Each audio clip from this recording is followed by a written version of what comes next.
Jerry, it's Bob Lazari, Tony D'Angelo here in Eastern Connecticut. We appreciate you coming on the show, Jerry, and it's a pleasure and honor. How are you? Good evening, Jerry. Bob, Tony, it's great to be where I am and talking to both of you. How are you doing?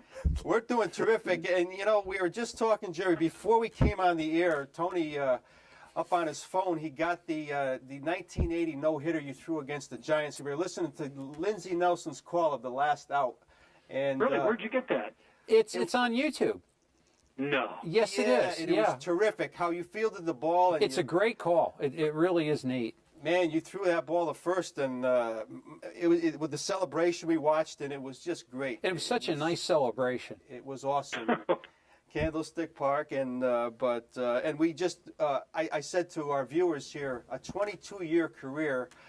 I'd have to get a head start on your resume before you came on because it was just, it would take forever to get to a lot of the stuff. But we basically talked about how you grew up in the St. Louis area and were drafted by the Cardinals in the late 60s there. And I might as well ask you, Jerry, in the 60s in St. Louis, in Missouri, were you a Cardinals fan? And how exciting was it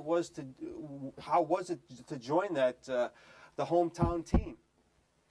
Who wasn't a Cardinals fan back in St. Louis, back in any time? Yeah. That's probably as good a fan base as you're going to find anywhere. Now, there's probably viewers out there who may disagree, but until you get that feel of living in the Midwest and living and dying with the Cardinals every day, like I did back in the 50s and the 60s when I was a kid listening to Harry and Jack and Joe on the radio, I was a Cardinals fan. And I was surprised I was drafted by them because they stayed in the background when other scouts were out front. There were games I pitched in American Legion ball or in high school, and I wouldn't see a Cardinal scout, but I would recognize a face from a scout of another team. Wow. And again, again, second round of the '67 draft, Right. Ends up in St. Louis for a few years, playing under Red Schoendienst. And again, I'll tell our viewers, a lifetime record, Jerry Royce, 220 victories, Tony, 191 losses. And how many completed games? 127, 39 shutouts, and again, he led the National League in 1980. And I told how magical a year that was to our viewers already. And you also hit a home run in your one home run, Jerry. I have to ask, who was it off you? I know you remember that. Yeah, oh, absolutely. When you hit one, usually you talk to a guy and ask, who did you hit your first home run off of? They'll remember. Right. If you ask them, who'd you hit your last one off? They'll remember that too, and they'll probably be able to fill you in with a couple of them. Yeah. But when you hit just one, you never forget. It was Nino Espinosa in Philadelphia. It hit the top of the fence and the foul line. Remember, they had a net on both foul lines that declared whether the ball was fair or foul. It bounced off the top, hit the net, and that was a home run. So I got it by, well, just the slimmest of margins.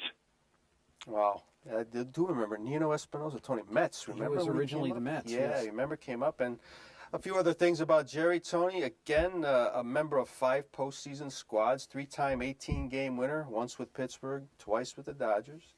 Led the league in starts in 1973 with Houston when he pitched 279 innings. Again, we mentioned the Game 5 victory in the World Series in '81. We Jerry. both watched that. It was great, and Jerry was not a bad hitting pitcher himself, had 171 hits in his career.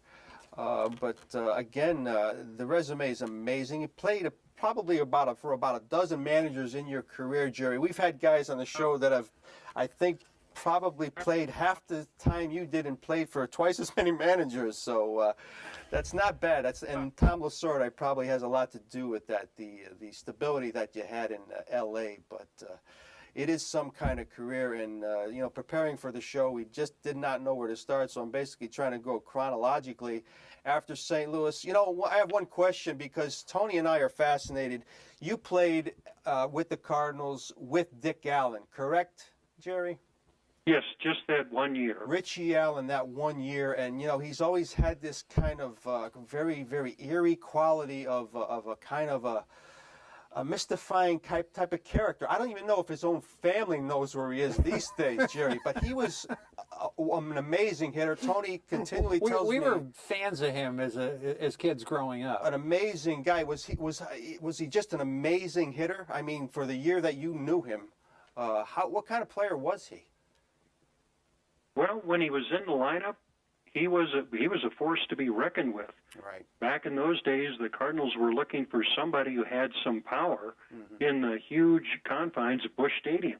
Right. There weren't many home run hitters, so they made the deal for Allen, and he came through. What, he hit 34 home runs that year? Yeah. So, he did the job, but there were some other problems with him.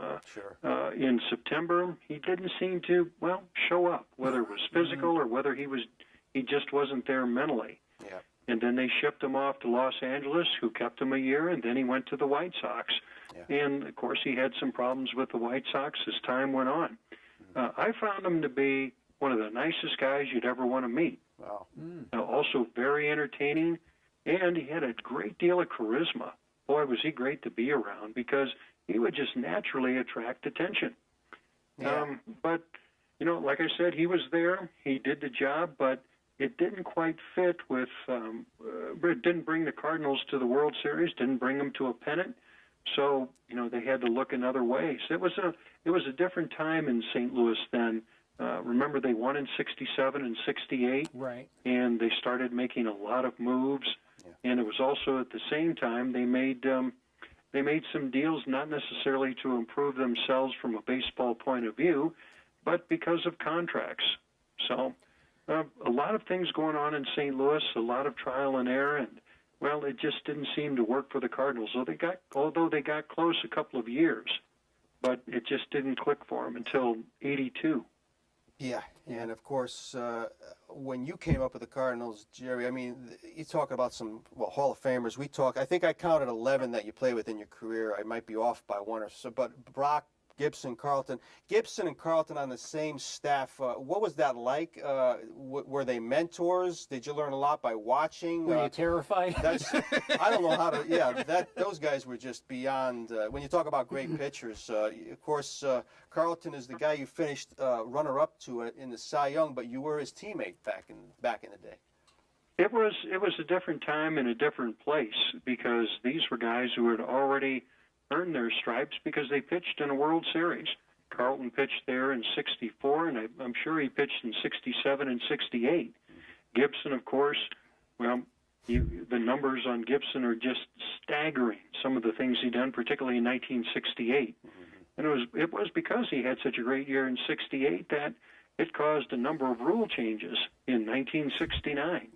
And he even refers to it in a book, I think, that just recently came out. Doug Feldman wrote a book called Gibson's Last Stand, and Gibson mentions in that book that the rule was known as the Gibson rule because he had such an unbelievable season in 1968. My locker was 2 away from him. Mike Torres, who was a pretty good pitcher at that time, was between Gibson and myself because everything was set up numerically. So, I heard Gibson, and Carlton was just a little ways down the row. So, the two of them had their own way of going about their business, but it was 2 guys who eventually ended up in the Hall of Fame. And they were a lot different people once I left after a couple of years than what they were when I played there. A lot of transitions take place. Sure. So, very interesting personalities, very interesting guys. Both Hall of Famers. And then you put Lou Brock in there as well.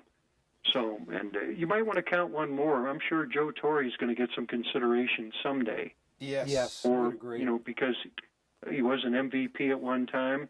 He was a pretty good player. Now, he won't make it because he was a player, but because he was a manager and probably because of the work that he's doing right now in baseball.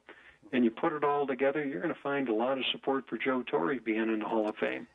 And we will talk about the 71 Cardinals later in the show, Jerry. We feature a team each week, and that, of course, you were a member of that squad, and we're going to be looking at the entire roster, and we talk about the kind of year they had, so that ought to be fun. But, again, folks, we're on the phone with longtime Major League pitcher Jerry Royce. We're honored to have him. Tony, question. And Jerry, good evening. You know, it's just such an honor to be with you tonight. I look at this list of managers, and to me it's amazing. There's Danny Murtaugh, there's Leo Durocher, there's Chuck Tanner. And I want to ask you about Leo Durocher. We've had other guests on the show who have played under him. When you were in Houston, how did you find him, and how was he towards pitchers? I heard a lot of the time he was anti-pitcher. Is that true? He might have been. Yeah, I don't think he necessarily liked pitchers, but he liked to be around the regular players.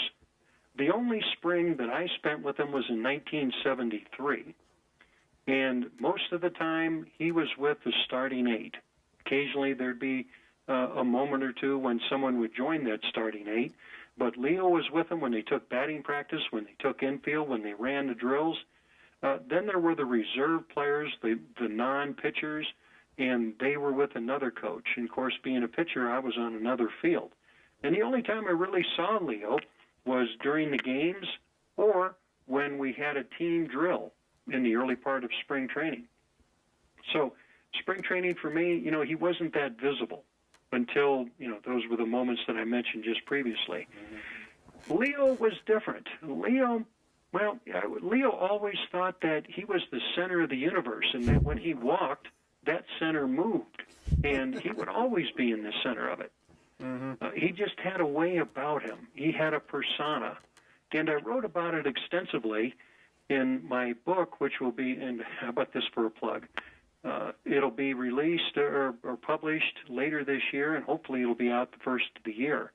But I spent a lot of time talking about Leo. A unique personality. There's no doubt about it. Yeah, that's and the whole Houston experience. So we've had different guys that have played in the Astrodome, Tony. We talked to Ed Herman and Mike Easler and yes. Bob Bruce, guys like that. Pitching in the Dome, Jerry. I mean, did that? We get the impression that it was dark and gloomy, and is that accurate? You know, when compared to being outside, yes, it was. Yeah. Mm-hmm. And then as there were more turf stadiums, of course, they were lit up a little bit more, but there was just that artificial light inside. Yeah. And there were some spots that, well, they were dark on the field. And I don't know what it was like as a hitter. I really didn't have much to compare it to at that time. Mm-hmm.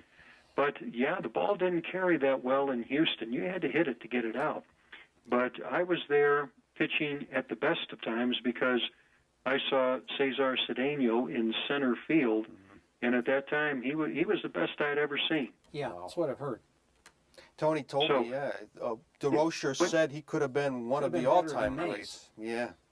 Yeah, he was the 70s answer to Willie Mays, and there were a lot of people. Of course, when you get that kind of hype, you've got to come through. And, well, he did the couple of years that I was there, but then he had the winter of either 73 or 74 where he had a personal situation. Yes, yes. And because of that, well, it just wasn't the same Cesar Cedeno. Yeah. So his career, though it was good after that, it seemed to stall when that event happened. So it's unfortunate, but Cedeno became, well, merely human when he continued his career, and he played quite a while. I think he ended up, well, he was with the Dodgers in the mid-'80s. He was there when I was there, so I do remember. He did play for a lot of clubs, but he never did become the Cesar Cedeno that everybody in the early 70s expected to see. A lot of tragedy, Tony, associated with that Houston team. You know, he mentioned the Cedeno situation, but then you had Don Wilson. He pitched with Jerry did, and J.R. Richard. We talk about J.R. Richard all the time, Jerry, as far as potential. I think of him and guys like Steve Busby that never had that chance. But Richard, they said at the time, you saw him up close as a young pitcher. How good could that guy have been? The potential was there. He probably had as high a ceiling as anybody because he could have done something that nobody ever did. Be 6'10" with arms longer than anybody I'd ever seen. Plus, he had those big fingers, so that when he threw the ball, it looked like, well, a golf ball coming out of your hand. That's how small the ball got. I think Willie Stargell said it best one time. He said, it would be a whole lot easier to hit JR if he wouldn't brush across my nose every time he threw the pitch. Yeah, it was another tragic story. Died at a very young age, but another guy that, Tony, we just shake our head at, the a la Doc Gooden. There's a bunch of tragedies out there. There really are. Again, we're having a lot of fun talking with Jerry Royce. Tony, you can pick it up. I mean, we can go through There's so Pittsburgh. much. I want to talk about Pittsburgh, Jerry, and that was such an interesting club to be on. At least I used to watch you guys a lot, and you're playing under Danny Murtaugh. You got Pop Stargell as a teammate. You're in Pittsburgh. Seems like some great things are happening. What was it like to pitch in Pittsburgh? Well, the dynamics that they had in Pittsburgh, Joe Brown told me one time when I first joined the club, he said, we look for the best athlete we possibly can get. And we've been a lot more fortunate in signing hitters than we have pitchers. And if that's the case, our scouts seem to find guys that do well in the big leagues. And when it creates a logjam, then we find out where our future is going to be, what the best possible scenario can be. And then we trade a player who seems to be logjam at one position or another, and we get some pitching. And that's how they ran the pitchers in and out. And then when I joined the Pirates, the first time I met Danny, I think it was at their Dapper Dan dinner, and that was in either 73, the winter of 73 or 74. And he said to me, he says, if you got 6 innings in you, you're going to win a lot of ball games for this team. I said, Danny, I think 9 every time out. He says, but if you give me 6 and you leave with a lead, you're going to win a lot of ball games. Because they had a couple of guys in the bullpen that were pretty good. At that time, it was Ramon Hernandez, who came from the Mexican League, and he did one heck of a job. And then Dave Justy, who came on, I guess, for the Pirates. He was a starting pitcher in Houston and in St. Louis, but when the Pirates got him, they put him in the bullpen. And, well, he recorded a lot of saves as a result. So with the 1-2 punch of Hernandez and Justy coming out of the bullpen, if you gave 6 innings, well, you were going to win in double figures. And Jerry played with Hall of Famers Tony Goose Gossage, Blylev, and of course you mentioned Stargell. Was Stargell the kind of leader we have heard him to be, Jerry? Probably there's so many stories out there about him that you've never heard them all. No. I wrote about one in my book. Rick Langford was a young pitcher, came up in 1976. Yes. Rick was a pitching coordinator when I talked to him for the Toronto Blue Jays, and living in Las Vegas, of course, Rick came into town one day, and we had a chance to visit. He told me his favorite Stargell story. He said when he was called up to the big leagues, it was in Atlanta. Now, he was in his early 20s, really didn't know many of the guys on the club because he was a quiet kid. Yeah. But Willie called him up and said, let's go to lunch, and then let's go out to the ballpark. And Willie took care of lunch and then walked Rick through the paces. This is how we do it. We get to the ballpark. We go through here. This is where we dress. This is what you pay the clubhouse guy. This is what to expect. This is how batting practice is done. I've never seen anybody else in another ball club other than maybe a coach that was willing to take that time with a guy like Rick Langford. And you got to figure, if he did it for Langford, who eventually went on to pitch in Oakland, and you remember he was part of that Billy Martin staff that started all those games. For Langford to break in and have somebody like Stargell, he says, I've never seen it before, heard about it before. I've never seen it when I played, and I still haven't heard about it from any major league club. So you got to figure if that was in the 70s, that covers 30, maybe even 40 years. That proverbial taking a guy under his wing and lost the Willie did that a lot. You know what else he did? When someone asked him for an appearance, and Willie got a lot of appearances in Pittsburgh, he said, I'll give you 2 guys, and what you'll do is you'll pay us both the same. And Willie negotiated a pretty good deal, and what he would do is take a kid, one of the rookies, and said, you come with me. And they'd sign, and they both get paid. Wow. He didn't have to do that. No, those are stories that we haven't heard, and again, that would be a reason that we're grateful. Well, see, that's why you're talking to me. That's why we're going to plug the book. But that's great stuff. Great. Thanks for sharing that, Jerry. Again, on the phone with Jerry Royce, former Major League pitcher for 22 seasons. Tony, The LA years. Yeah, let's talk about LA. And this is another team. I loved watching you there. And did you have a little trouble getting adjusted to that climate at first, Jerry? And then it seemed like you kind of hit your groove. Was leaving Pittsburgh a tough thing for you? No, it really wasn't, because my time there, well, it seemed that it had ended. I had a couple of seasons that were really subpar. Chuck Tanner took over, and the National League East became predominantly a right-handed hitting division. And Chuck liked to match lefties and righties, and he had the matchups. He was, I guess, among the pioneers of doing that, at least to the extent that he did. And so with Montreal, with all those young players, Ellis Valentine, Gary Carter, Larry Parrish, gosh, you probably name them better than I can. But that was a power hitting team, and then of course the Phillies had the 1-2 punch of Lazinski and Schmidt. The Mets, a lot of right-handed batters. So when you take a look at that, it was a lot more need for a right-hander in that division, and things just didn't break for me very well. I had a no-trade contract. They tried to ship me off to the Cubs. A deal couldn't be reached. So I stayed with the club in 78, and then when in 1979 it appeared that I wasn't going to be in the starting rotation, the Pirates, myself, and the Dodgers agreed to a deal that sent me to Los Angeles. Now, for me, it was great. It was a new beginning, but I started off in the bullpen there and gradually worked my way into the starting rotation. But you asked me about the weather, getting used to the weather. You never have to worry about that on the West Coast. It's always good out there. In fact, pitching in Los Angeles, I would think that you figure you're going to get half your starts, maybe 15 to 18 starts a year at home.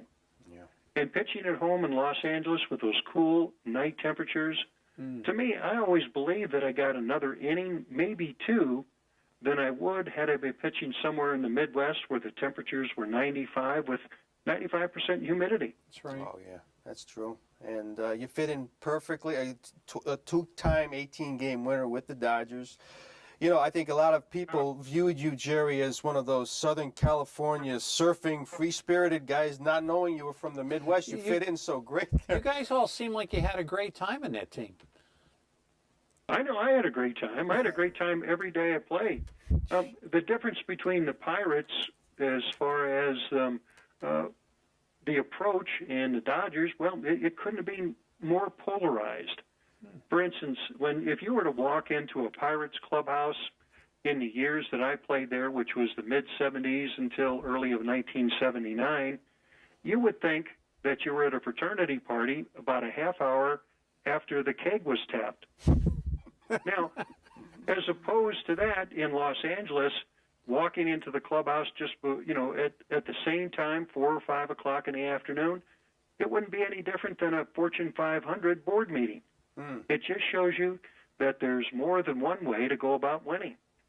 That's for sure. And the years under Lasorda, we get this impression of Lasorda as being almost a character type guy.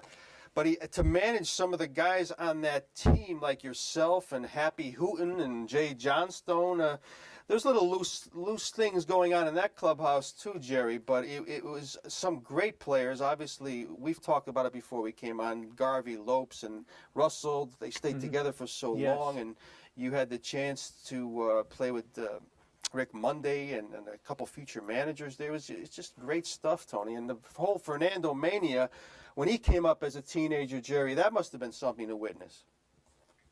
Well, the Dodgers, when I got there, they were a club that was composed of, 3 different, maybe even 4 different kinds of groups, people in groups. For one, you had the guys that came up through the organization from the early to mid-'70s, and they were the core of the ball club. Yep. That was the infield. It was Yeager, Sutton, Doug Rao, and I know I'm going to miss somebody. Well, you got the idea. Yes. Then there were the guys who were traded over there that played in the World Series, the 3 World Series of the 70s. It was 74, 77, and 78. A lot of those guys were traded from other clubs that played in those World Series. That was the second group. And by the time 1981 rolled around, there was a third group. It was a group of veterans that had come over from other organizations, but didn't have much World Series experience. And then there was another group of kids that were coming along. This is the fourth group that included guys like Sachs, Mike Marshall, Niedenfuhr. Yeah. Let's see if I can remember some others. Dave Anderson, Mike Scioscia. Yeah. Then, of course, how could I forget Fernando? So you put all of that together in the 8 years that I was there. There was basically four different groups of guys that were a part of that ball club.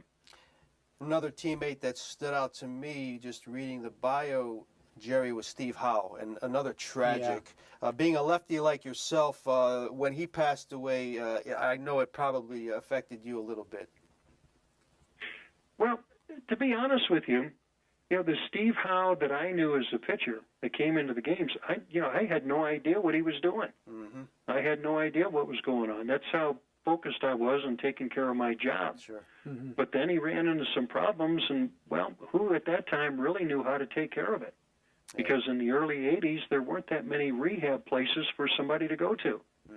And, well, the way it was treated, at first they sent him through one time. It didn't take. Then he went through another time, this time with a religious bent on it. Mm-hmm. And, well, what happened is that there was a personality change with Steve. The Steve Howe that I knew that was winning, that guy was gone after the first time he went through rehab. They conditioned his personality in such a way so that he could survive in life without drugs, but that took away a big chunk of his personality. Mm-hmm. And then the second time he went through with a religious group, and you're going to get slammed on this, and I'll probably get some mail, mm-hmm. but everything was, you say, "Hi, Steve, how you doing?" And he'd quote you something from the Bible. Sure. Mm-hmm. And I go, what's this? I just said, "Hello, how you doing?" And he says, "Well," and he would quote a Bible thing. I said, "I don't want to hear that crap. Mm-hmm.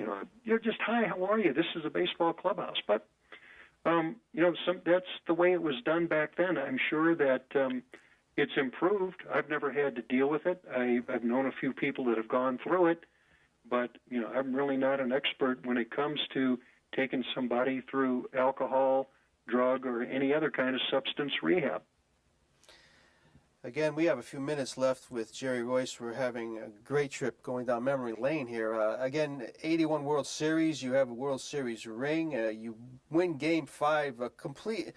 Amazing to me, a complete game victory in a World Series is almost unheard of these days. And you beat Ron Guidry, Jerry. How different it is. It must have been incredible. Here you are pitching against the Yankees, postseason, complete game victory. That's being pretty much at the top of the baseball world right there. Well, for me, it was at that moment that I beat the Yankees, that was the best moment in my baseball career, mm-hmm. and that lasted about, a couple of days until we won the World Series. Wow. One was a personal goal, the other was a team thing, and of course, if you win a game in the World Series, you don't get a ring for that, but when you win the World Series, you get a ring, and you're always remembered as part of that group that won the World Series. So winning the World Series, it was thrill number one. I guess number two, that's a tough one because it was a different kind of thrill. But first day in the big leagues, sure. And yet it would say winning the World Series was a lot of fun. Pitching a no-hitter, that's up there.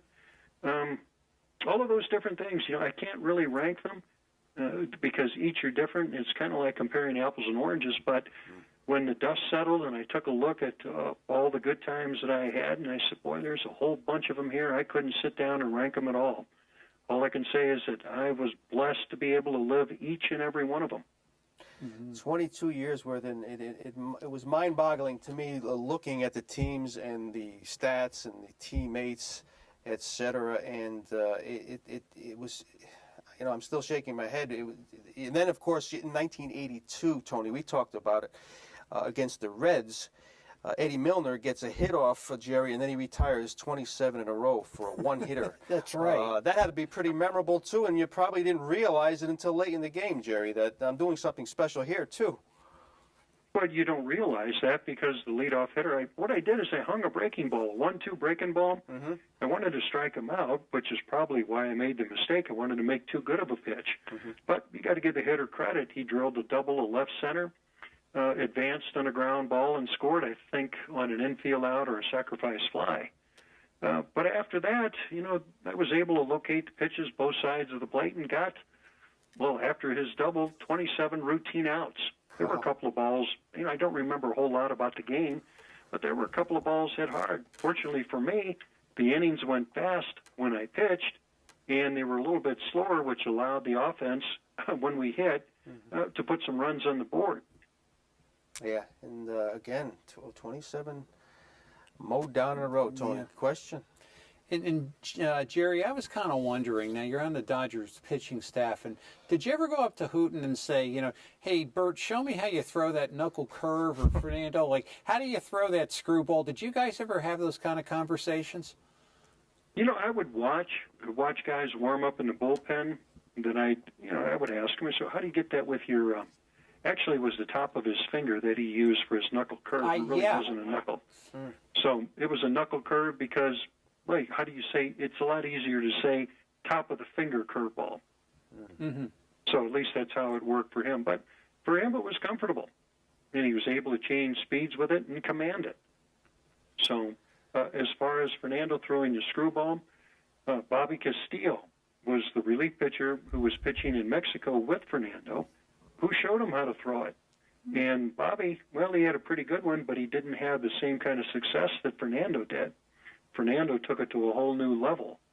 But what was so good about Fernando is that it was unpredictable. He would throw it at any moment in the count.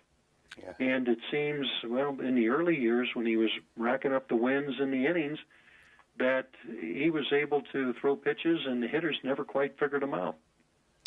And Fernando Mania, for those who saw it, would never forget it. It was something. It was something. And again, Jerry would go on to pitch for Cincinnati, California, the White Sox, Milwaukee, and end up back in Pittsburgh.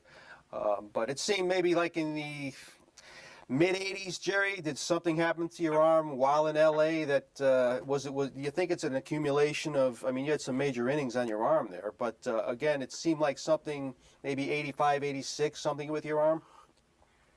I went on a disabled list for the first time in 1984. It seems 1984, all kinds of things began to happen to me. I had bone spurs on the bottom of my feet, developed into plantar fasciitis. I had to have surgery on that. I had a bone spur in my elbow. I had problems with my elbow. Like I said, spent time on a disabled list and got on track for the next season, but then I had a bone spur in 86. And, of course, as you're approaching years, you don't recover quite as quickly. And you talked about the wear and tear of the innings on the arm. And, of course, natural aging process means you're not going to have the same velocity. So, the last 7 years I pitched, I figured there were just 2 good years out of it. Yeah. So, 2 good years, 85 and again in 88. Yeah. Health was a factor.